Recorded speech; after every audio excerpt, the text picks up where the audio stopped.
If we don't have free speech, then we just don't have a free country. It's as simple as that. If this most fundamental right is allowed to perish, then the rest of our rights and liberties will topple, just like dominoes, one by one. They'll go down. That's why today I'm announcing my plan to shatter the left-wing censorship regime and to reclaim the right to free speech for all Americans.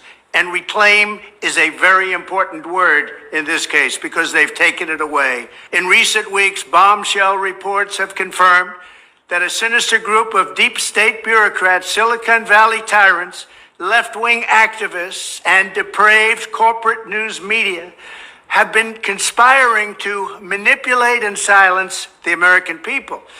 They have collaborated to suppress vital information on everything from elections to public health. The censorship cartel must be dismantled and destroyed, and it must happen immediately. And here's my plan.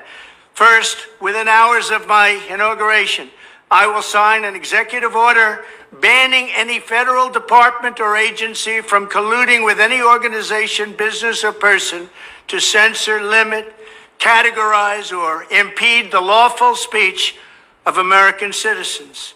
I will then ban federal money from being used to label domestic speech as mis- or disinformation.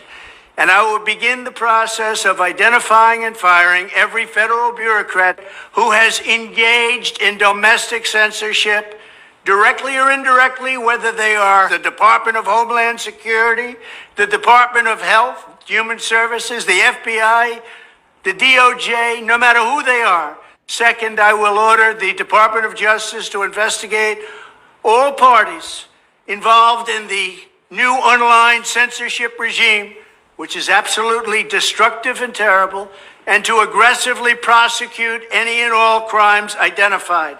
These include possible violations of federal civil rights law, campaign finance laws, federal election law, securities law, and antitrust laws, the Hatch Act, and a host of other potential criminal, civil, regulatory, and constitutional offenses.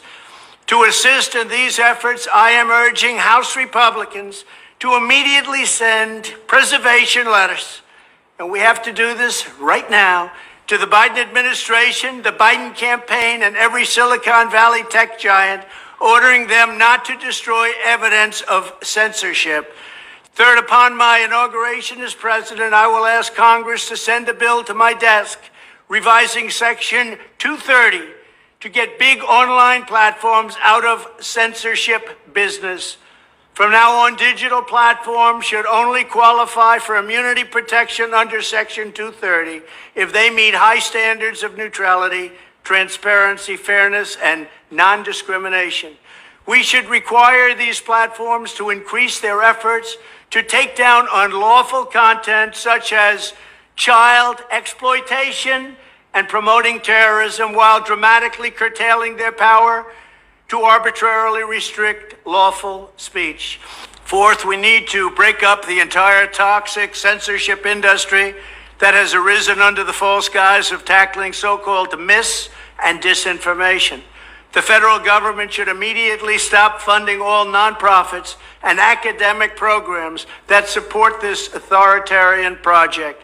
If any U.S. university is discovered to have engaged in censorship activities or election interferences in the past, such as flagging social media content for removal of blacklisting, those universities should lose federal research dollars and federal student loan support for a period of 5 years and maybe more. We should also enact new laws laying out clear criminal penalties for federal bureaucrats who partner with private entities to do an end run around the Constitution and deprive Americans of their First, Fourth, and Fifth Amendment rights. In other words, deprive them of their vote. And once you lose those elections, and once you lose your borders like we have, you no longer have a country.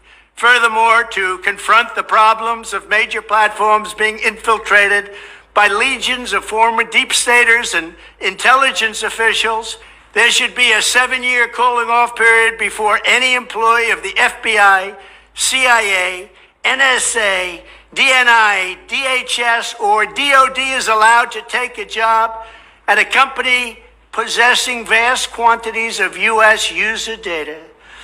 Fifth, the time has finally come for Congress to pass a digital Bill of Rights. This should include a right to digital due process. In other words, government to Twitter. Furthermore, when users of big online platforms have their content or accounts removed, throttled, shadow banned, or otherwise restricted, no matter what name they use, they should have the right to be informed that it's happening, the right to a specific explanation of the reason why, and the right to a timely appeal. In addition, all users over the age of 18 should have the right to opt out of content moderation and curation entirely and receive an unmanipulated stream of information if they so choose. The fight for free speech is a matter of victory or death for America and for the survival of Western civilization itself. When I am president, this whole rotten system of censorship and information control will be ripped out of the system at large. There won't be anything left. By restoring free speech, we'll begin to reclaim our democracy and save our nation.